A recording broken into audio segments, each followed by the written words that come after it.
భారతదేశంలో లెక్కలేనన్ని ఆలయాలున్నాయి. వాటి వెనక బోలెడు కథలున్నాయి. ఈరోజు మనం అలాంటి ఒక స్టోరీ ఉన్న ఒక ప్రాచీన ఆలయం గురించి తెలుసుకుందాం. ఇది ఎక్కడో కాదు, మన బ్యూటిఫుల్ కాశ్మీర్ వ్యాలీలోని పెహల్గంలో ఉంది.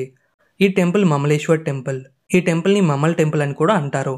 ఈ ఆలయం సుమారు 400 ఏడీలో నిర్మించారు. అంటే 1600 సంవత్సరాల క్రితమే ఈ ఆలయాన్ని నిర్మించారు.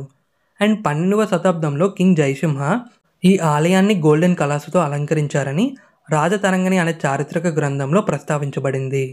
అయితే ఈ ఆలయాన్ని మరింత ప్రత్యేకంగా చేసేది ఈ ఆలయం వెనుకున్న ఒక స్టోరీ.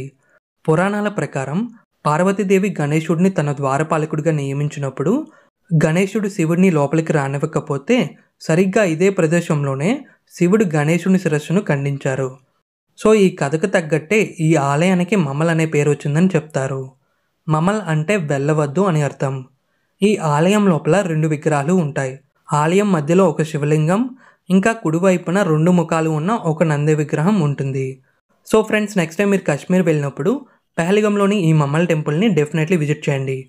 ఈ వీడియో మీకు నచ్చిందని ఆశిస్తున్నాను. నచ్చితే లైక్ చేయండి, మీ ఫ్రెండ్స్ అండ్ ఫ్యామిలీ మెంబర్స్తో షేర్ చేయండి. అలాగే మన ఛానల్ని సబ్స్క్రైబ్ కూడా చేసుకోండి.